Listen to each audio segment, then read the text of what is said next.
प्यारे बच्चों, आज हम नया अध्याय शुरू कर रहे हैं जिसका नाम है पृष्ठ रसायन।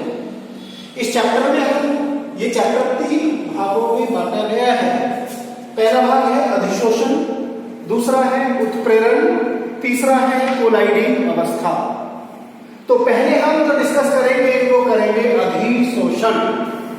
अधिशोषण इसमें करेंगे सबसे पहले डिस्कस अधिशोषण। अधिशोषण होता क्या है कि जैसे कोई पदार्थ है, इस पदार्थ में ये कोई अन्य पदार्थ है, ये उसके कण है, किसी पदार्थ की सतह पर क्या हो जाना, किसी अन्य पदार्थ के कणों का क्या हो जाना, इकट्ठा हो जाना, एकत्रीकरण हो जाना, क्या कहलाता है? अधिशोषण कहलाता है। फिर एक बार आप सुन लें, दोबारा से ध्यान देंगे। जैसे कि बोर्ड है, बोर्ड को हम क्या कर दें, कई दिन के लिए खाली छोड़ दें तो उसमें धूल के कण क्या हो जाएंगे, इकट्ठा हो जाएंगे, इसकी सतह पर आकर इकट्ठा हो जाएंगे। ये प्रक्रिया क्या कहलाती है? अधिशोषण कहलाती है। अर्थात किसी पदार्थ की सतह पर किसी अन्य पदार्थ के कणों का एकत्रीकरण हो जाना, इकट्ठा हो जाना अधिशोषण कहलाता है। ठीक है। अब अधिशोषण होता क्यों है? दूसरी बात यही पे मैं आपको बता रहा हूं, माना ये जो पदार्थ है जिसकी सतह पर अधिशोषण हो रहा है, तो इसमें जो मध्य में कण होता है उसके चारों तरफ कण होते हैं। वो क्या होते हैं? जब चारों तरफ कण होंगे तो वो कैसी अवस्था में होगा? वो कण संतुलन की अवस्था में होगा, क्योंकि कणों के बीच आकर्षण बल लगता है। तो ये क्या होंगे? चारों तरफ कण होंगे, तो ये कण है किसमें? पदार्थ के मध्य में जो कण है वो संतुलन की अवस्था में होगा, और जो सरफेस पर होता है, पृष्ठ पर कण होता है, उसको इधर से ट्रैक किया जा सकता है, इधर भी, इधर भी, इधर भी और यहाँ भी। परंतु इधर कोई भी क्या नहीं है, ऐसा कण नहीं है जो इसको क्या कर ले, संतुलन की अवस्था में ला दे। इसलिए क्या करता है? बाहर के कणों को क्या कर लेता है? आकर्षित करके अपनी सतह पर इकट्ठा कर लेता है। ये इसका क्या हुआ? कारण हुआ। मैंने आपको अधिशोषण बता दिया, अधिशोषण का क्या बता दिया? कारण बता दिया। ठीक है। अब इसमें नेक्स्ट टॉपिक है अधिशोषण के अवयव। देखिए इसमें दो चीजें हैं, एक तो वो सतह है जिस पे कण इकट्ठा हो रहे हैं, एक वो कण है जो सतह पर आ रहे हैं। ठीक है। तो जो ऊपर से आता है वो क्या कहलाता है? अधिशोषित। अधिशोषित। ठीक है। और जिस पर इकट्ठा होते हैं उसे कहते हैं अधिशोषक। इसको इंग्लिश में कहते हैं एडजोर्बेट। एडजोर्बेट। और ये होता है एडजोर्बेंट। ठीक है। तो इसे भी आसानी से समझ गया, क्योंकि जब अधिशोषण होता है तो दो तरह के पदार्थ होते हैं, एक इकट्ठा होते हैं, एक की सतह पर इकट्ठा होते हैं। जो आकर के इकट्ठा होते हैं उन्हें अधिशोषित कहते हैं, जिसकी सतह पर इकट्ठा होते हैं उन्हें अधिशोषक कहते हैं। तो आप ये भी इकट्ठा हो गया। ठीक है। अब नेक्स्ट टॉपिक आया अधिशोषण की दर। अधिशोषण की दर क्या होती है समझे। माना ये जो पदार्थ इकट्ठा हुआ, इसकी मात्रा x है, और जो पदार्थ लिया है वो टोटल कितना लिया है? m लिया है। तो जो ये x/m जो होता है, इसी को हम क्या कहते हैं? अधिशोषण की दर। फिर सुन ले, दो चीजें हैं, जिस पर इकट्ठा हो रहा है, दूसरी चीज है जो इकट्ठा हो रहा है। x किसकी मात्रा है? जो पदार्थ इकट्ठा हुआ है। जो पदार्थ इकट्ठा हुआ है वो क्या है? वो है अधिशोषित। यानी कि अधिशोषित की मात्रा को यदि अधिशोषक की मात्रा से डिवाइड कर दे तो इस टर्म को कहा जाता है अधिशोषण की दर। राइट। अब आगे चलते हैं। अधिशोषण की ऊष्मा। देखिए आपको मालूम होगा बंध का बनना ऊष्माक्षेपी होता है, और बंध का टूटना ऊष्मा शोषी होता है। तो यहाँ क्या हो रहा है कि ये कण आ रहे हैं, इसकी सतह पर आ रहे हैं, तो बंध बन रहे हैं, नए बंधों का निर्माण हो रहा है। तो निश्चित रूप से ऊष्मा का क्या हुआ होगा? उत्सर्जन हुआ होगा। तो किसकी? अधिशोषक की सतह पर किसके? अधिशोषित के एक मोल का यदि इस पर क्या हो जाए? अधिशोषण हो जाए, तो उस समय जो ऊष्मा उत्सर्जित होती है उसे क्या कहते हैं? अधिशोषण की ऊष्मा कहते हैं। यानी कि डेल्टा H जो अधिशोषण की ऊष्मा है वो ऑलवेज क्या होती है? नेगेटिव होती है, क्योंकि ये प्रक्रिया कैसी है? ऊष्मा क्षेपी है। ठीक है। दोबारा उठा लीजिए। नहीं अगली शुरू कर, लास्ट टॉपिक ये वाला ना। एक सेकंड, इसके लिए अधिशोषण से संबंधित कुछ टर्म्स को डिस्कस कर रहे थे। अंतिम टर्म है अधिशोषण को प्रभावित करने वाले कारक, यानी कि इस प्रक्रिया को कौन कौन से कारक प्रभावित करते हैं। सबसे पहला होता है अधिशोषित की प्रकृति। जैसे अधिशोषित है ना, तो अधिशोषित की प्रकृति में भी जैसे H2 है तो H2 जैसे हम नीचे Fe ले लें और क्या ले लें, Pt ले लें, तो H2 पर निर्भर करेगा किस पर अधिशोषित होना है, किस पर अधिशोषित नहीं होना। जैसे H2 Pt पर तो अधिशोषित हो जाएगा, परंतु Fe पर अधिशोषित नहीं होगा। तो किसकी मर्जी है, इसकी, यानी कि अधिशोषित की प्रकृति पर भी अधिशोषण क्या करता है, निर्भर करता है। दूसरा है अधिशोषक की प्रकृति। अधिशोषक की प्रकृति जैसे कि आजकल आप जानते हैं कोरोना वायरस चल रहा है, तो हम जो मास्क लगाते हैं वो विषैली गैसें जैसे SO2, NO2 आदि गैसों को तो क्या कर लेता है, उनका तो अपनी सतह पर अधिशोषण कर लेता है, परंतु ऑक्सीजन गैस का अधिशोषण नहीं करता। यानी कि जो अधिशोषक है उसकी प्रकृति भी क्या करती है, इसको प्रभावित करती है, अधिशोषण को प्रभावित करती है। पृष्ठ का क्षेत्रफल, अब पृष्ठ का क्षेत्रफल जितना अधिक होगा उसकी सतह पर उतने ही ज्यादा कणों का एकत्रीकरण होगा। इसका मतलब यदि पृष्ठ का क्षेत्रफल बढ़ जाए तो अधिशोषण की दर क्या हो जाएगी, बढ़ जाएगी। अर्थात पृष्ठ का क्षेत्रफल भी क्या करता है, अधिशोषण को प्रभावित करता है। क्रांतिक ताप, अब जानते क्रांतिक ताप क्या होता है कि वह अधिकतम ताप होता है जिससे ऊपर हम कितना भी ताप क्यों न बढ़ा ले, किसी पदार्थ को, किसी गैस को द्रवित नहीं कर सकते। तो कोई गैस कितनी जल्दी द्रवीकरण हो जाएगा, अर्थात जिसका क्रांतिक ताप जितना अधिक होगा उसका अधिशोषण सतह पर उतना ही शीघ्र हो जाएगा। ठीक है, अब तापमान और दाब को मैं अभी अधिशोषण के बारे में बिल्कुल भी डिस्कस नहीं कर रहा। जब मैं अधिशोषण के प्रकार डिस्कस करूंगा आपसे, फिर भौतिक अधिशोषण और रासायनिक अधिशोषण, इनको मैं तब समझाऊंगा, क्योंकि अभी सरटेन कुछ भी नहीं है। अलग अलग प्रकार के अधिशोषण में अलग अलग तरह से ये टर्म्स क्या करती है, प्रभावित करती है। अब नेक्स्ट टर्म आती है शोषण। शोषण क्या होता है, शोषण ये होता है, देखिए मैं आपको बता दूं, जो सतह पर चिपकना क्या कहलाता है, अधिशोषण, और सतह के अंदर चला जाना क्या कहलाता है, अवशोषण। किसी पदार्थ के कणों का सतह पर इकट्ठा हो जाना अधिशोषण होता है। उसी पदार्थ के कणों का उसके बल्क में, उसके अभ्यंतर में, उसके अंदर चला जाना क्या होता है, अवशोषण होता है।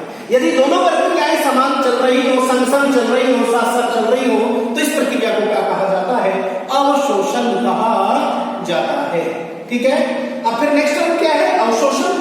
अवशोषण मैंने अभी आपको बताया है कि जैसे अवशोषण, इसमें मैं आपको उदाहरण दे रहा हूं, जैसे कि सिलिका हमने ली हुई है और कहां रख दी, नमी में।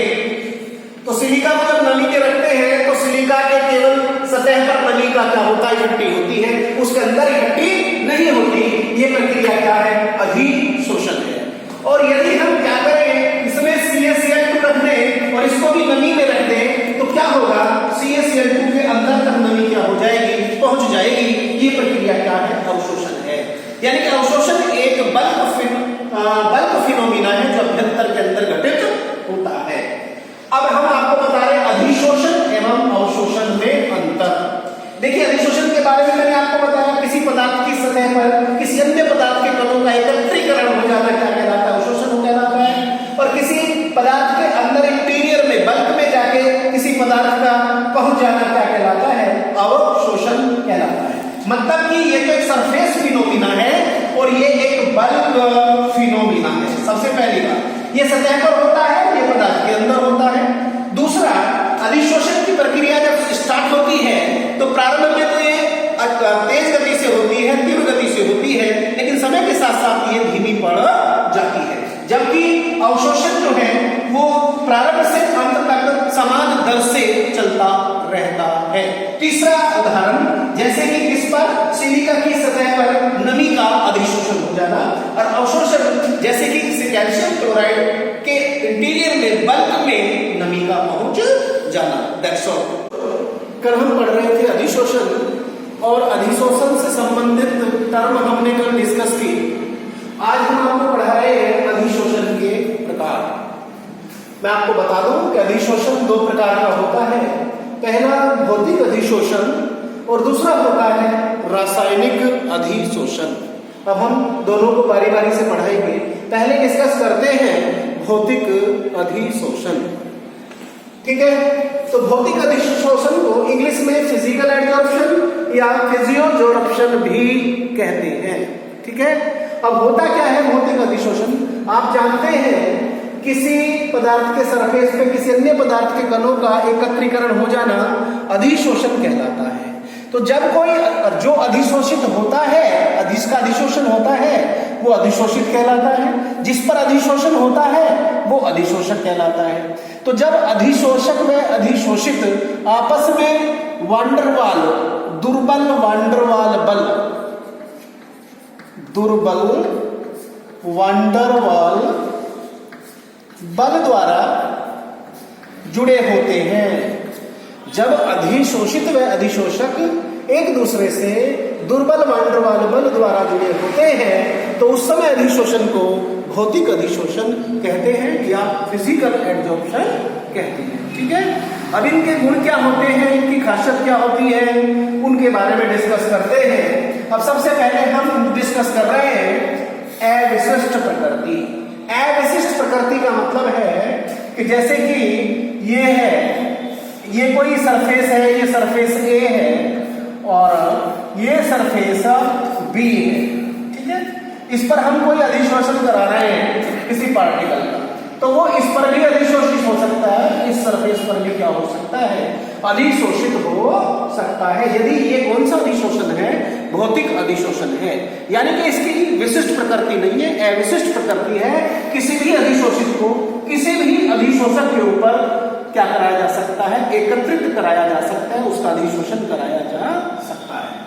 अब आता है उत्कर्णीय प्रकृति। मैं आपको बता दूं कि भौतिक अधिशोषण की प्रकृति उत्कर्णीय होती है। इसका मतलब क्या है कि जैसे ये सरफेस है, इस पर किसी अधिशोषित का अधिशोषण हो गया, तो यदि हम इसे क्या कर सकते हैं, पुनः हटा सकते हैं। हटाने को कहते हैं कि किसी चीज का इकट्ठा होना अधिशोषण है और वापस उसको हटा देना वो विशोषण है। यानी कि क्या कर सकते हैं, यदि कोई पदार्थ अधिशोषित हो गया उसको वापस हटाया भी जा सकता है और हटा के पुनः अधिशोषण भी कराया जा सकता है। यानी कि अधिशोषण और विशोषण, अधिशोषण विशोषण क्या कर सकते हैं, बारी बारी से करा सकते हैं। इसके बाद आती है बहुपर्तीय प्रकृति। मैं आपको बता दूं, जैसे कि ये कोई सरफेस है, सरफेस पे अधिशोषित का क्या हो गया, अधिशोषण हो गया, एक लेयर बन गई, तो लेयर के ऊपर दूसरी लेयर भी क्या हो सकती है, अधिशोषित हो सकती है, और दूसरी के ऊपर तीसरी कणों पर भी क्या हो सकती है, परत इसके ऊपर अधिशोषण कराई जा सकती है। अब ऐसा क्यों होता है, माना ये जो कण है इन्हें हमने ए से इंडिकेट किया और जो सरफेस है उसे बी से इंडिकेट किया, क्योंकि वांडरवाल बलों में क्या खास बात होती है, जैसे ए के साथ भी बंध बना सकता है दुर्बल बल, और ए बी के साथ भी क्या कर सकता है, वांडरवाल बंध बना सकता है। यानी कि वांडरवाल में कोई विशिष्ट बात नहीं होती, चाहे ए के साथ बनवा लो, चाहे ए से बी के साथ बनवा लो, इस कारण ऐसा होता है। इसलिए बहुपर्तीय प्रकृति है, परत के ऊपर परत भी हो सकती है। पहली लेयर में जो बॉन्ड आया वो ए और बी के मध्य वांडरवाल बंध आया, और इन लेयर में और इन लेयर में कौन सा आया, ए और ए के मध्य क्या आया, वांडरवाल बंध आया। क्योंकि ये दोनों चीजें संभव है, रासायनिक बंध में ये संभव नहीं था, इसलिए ऐसा संभव है। अब आता है अधिशोषण की उष्मा, क्योंकि वांडरवाल बल क्या होते हैं, बड़े दुर्बल होते हैं, और आपको कल बताया था कि बंध का बनना उष्मा क्या होता है, क्षेपी होता है। क्योंकि बंध दुर्बल बना है इसलिए अधिशोषण की उष्मा का मान बहुत कम होता है, 20 से 40 किलो जूल प्रति मोल। यदि बंध स्ट्रॉन्ग बनेगा तो उष्मा ज्यादा निकलेगी, बंध दुर्बल बनेगा तो उष्मा कम निकलेगी। ये बंध कैसा है, दुर्बल है, इसलिए जो उत्सर्जित उष्मा है उसका मान कम होता है। ताप का प्रभाव आप जानते हैं, ताप बढ़ाने पर ये दुर्बल वांडरवाल बंध क्या हो जाएगा, टूट जाएगा, जिससे एडजॉर्प्शन की दर क्या हो जाएगी, घट जाएगी, यानी कि विशोषण होना क्या हो जाएगा, प्रारंभ हो जाएगा। दाब का प्रभाव मैं आपको बता दूं, वांडरवाल किसमें, यानी कि भौतिक अधिशोषण में दाब बढ़ाते हैं, दाब बढ़ाने पर अधिशोषण की दर क्या हो जाती है, बढ़ जाती है, लेकिन एक निश्चित लिमिट तक बनेगी, एक निश्चित टाइम तक ही बनेगी। उसके बाद यदि आप दाब बढ़ाएंगे तो अधिशोषण की दर में कोई परिवर्तन नहीं होगा। उस दाब को हम कहते हैं संतृप्त दाब। आगे चलते हैं क्रांतिक ताप। कल मैंने बताया था वह ताप है ना, वह कितना अधिक, वह कम से कम वो ताप या जिससे ऊपर दाब बढ़ाकर भी किसी द्रव को, किसी गैस को क्या नहीं करा जा सकता, द्रवित नहीं किया जा सकता, क्रांतिक ताप कहलाता है। तो जो गैस का द्रवीकरण जल्दी हो जाएगा उसका भौतिक अधिशोषण क्या हो जाएगा, शीघ्र हो जाएगा। ठीक है, जिस गैस का क्या होता है, क्रांतिक ताप अधिक होता है, उसका भौतिक अधिशोषण शीघ्र हो जाता है, वो गैस इजीली क्या हो जाती है, द्रवीकरण हो जाती है। पहले हम पढ़ चुके हैं भौतिक अधिशोषण, अब डिस्कस करते हैं रासायनिक अधिशोषण। रासायनिक अधिशोषण जिसको इंग्लिश में केमिकल एडजॉर्प्शन या केमिजॉर्प्शन भी कहते हैं। इसको डिफाइन कैसे किया जाता है, इस कण का इस सरफेस पर क्या हुआ, अधिशोषण हुआ, दोनों एक दूसरे से किसके द्वारा जुड़े हैं, रासायनिक बंध द्वारा जुड़े हैं। यानी कि जब अधिशोषण की प्रक्रिया में अधिशोषित व अधिशोषक परस्पर रासायनिक बंध द्वारा जुड़े होते हैं तो ऐसी प्रक्रिया रासायनिक अधिशोषण कहलाती है। अब हम करेंगे रासायनिक अधिशोषण के लक्षण, विशेषताएं डिस्कस करेंगे। पहली विशेषता है विशिष्ट प्रकृति। विशिष्ट प्रकृति से मतलब क्या है कि रासायनिक अधिशोषण की प्रकृति विशिष्ट होती है। मतलब कि यदि किसी सरफेस पर मान ए और ये क्या है बी, ठीक है, यदि हमने ए का बी पर क्या करा दिया, अधिशोषण करा दिया, तो ये बिल्कुल जरूरी नहीं है माना ये सरफेस सी है, इसका इस पर क्या हो जाए, अधिशोषण हो जाए। यदि ए का बी पर अधिशोषण होता है तो ए का सी पर अधिशोषण नहीं होगा। इससे क्या मतलब है कि इसकी प्रकृति विशिष्ट होती है, ये सभी के साथ अधिशोषण की प्रक्रिया को क्या नहीं करता, जारी नहीं करता है। अनुत्कर्णीय प्रकृति मतलब कि जैसे ये कण है, इस सरफेस पर क्या कराया गया, अधिशोषण कराया गया। यदि अधिशोषण हो गया तो फिर आप इसको अधिशोषण के पश्चात यहां से सरफेस से हटा नहीं सकते, यानी कि अधिशोषण की प्रक्रिया वापस पुनः प्राप्त नहीं कर सकते ऐसी, इसलिए इसकी प्रकृति कैसी होती है, अनुत्कर्णीय प्रकृति होती है। ठीक, अब तीसरा पॉइंट है एक परतीय। जो रासायनिक अधिशोषण है वो एक परतीय होता है। क्यों होता है, माना मैंने बताया ये ए है और ये सरफेस बी है, तो यहाँ रासायनिक बंध की एक खास बात है, माना ए का बी के साथ बंध बन गया तो फिर ये जरूरी नहीं है कि ए का ए के साथ बंध बन जाएगा, इसलिए इसकी प्रकृति कैसी होती है, एक परतीय होती है। अब आया अधिशोषण की ऊष्मा।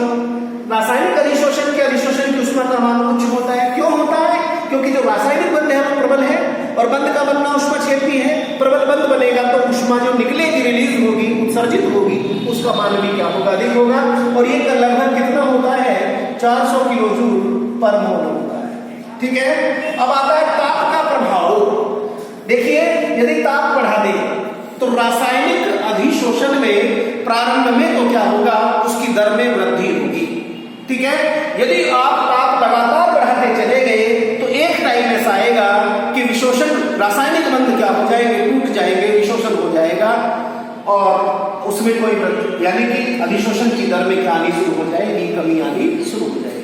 क्यों प्रारंभ में वृद्धि इसलिए होती है क्योंकि वो अपनी संचरण ऊर्जा प्राप्त कर लेता है, अधिक ताप बढ़ाने पर बंध टूटने शुरू हो जाते हैं, इसलिए अधिशोषण की दर में क्या आ जाती है, कमी आ जाती है।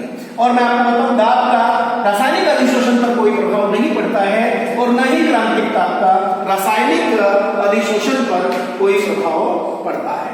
ठीक है, अब हम डिस्कस करते हैं अधिशोषण समदाबी और अधिशोषण समतापी।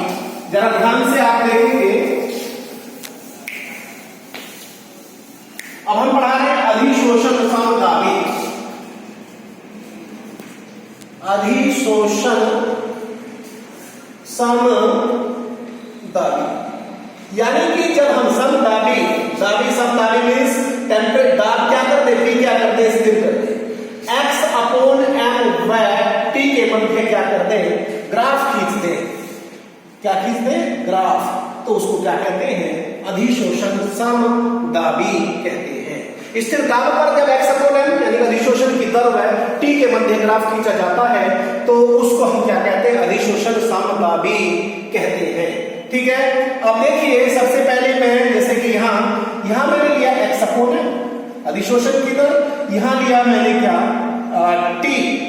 यदि मैं भौतिक अधिशोषण के लिए करूं तो आपको बताया था भौतिक अधिशोषण में ताप बढ़ाने पर क्या हो जाती है, अधिशोषण की दर क्या हो जाती है, घट जाती है, क्योंकि वंडर वाल बल दुर्बल होते हैं और दुर्बल बल टेम्परेचर के साथ क्या हो जाते हैं, टूट जाते हैं। तो ये भौतिक अधिशोषण के लिए क्या है, अधिशोषण समतापी है।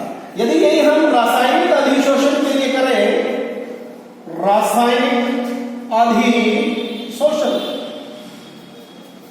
रासायनिक अधिशोषण के लिए ग्राफ ड्रॉ करें तो फिर देखिए ये x/m है, ये अधिशोषण की दर है y अक्ष पर, ये टेम्परेचर है। तो इस समय क्या होता है, इस तरह का ग्राफ आता है। ये ग्राफ शुरू में क्यों बढ़ रहा है, क्योंकि टेम्परेचर बढ़ा है।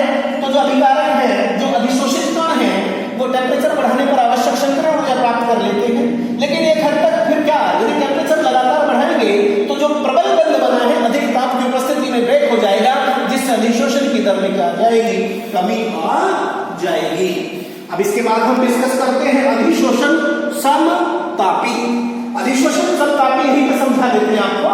देखिए जब x/, ये तापी t क्या है, स्थिर है, x/m वह किसके मध्य है, p के मध्य क्या कर दिया जाए, ग्राफ खींच दिया जाए, तो उसे क्या कहते हैं बताइए, उसको कहते हैं हम अधिशोषण समतापी। तो इसमें यदि हम ग्राफ खींचे, यह x/m अधिशोषण की क्या ली, दर ली, और यह क्या लिया हमने, प्रेशर लिया। ये केवल भौतिक अधिशोषण के लिए है, भौतिक अधिशोषण, रासायनिक अधिशोषण के लिए नहीं होता है। क्यों नहीं होता है, क्योंकि रासायनिक अधिशोषण पर प्रेशर का कोई प्रभाव नहीं पड़ता है। तो ग्राफ कैसे आएगा, प्रारंभ में जब हम दाब बढ़ाते हैं तो भौतिक अधिशोषण में वृद्धि हो जाती है, लेकिन एक निश्चित दाब पर जाकर के ये कांस्टेंट हो जाता है, ये यानी कि उसके अधिशोषण की दर में कोई वृद्धि नहीं होती। जहां ये कांस्टेंट हुआ है उस दाब को यदि हम उसके कोरस्पॉन्ड दाब देखें, माना ये क्या है, PS, तो उसको क्या कहते हैं, संतृप्त दाब कहते हैं। ठीक है भाई, दैट्स ऑल फॉर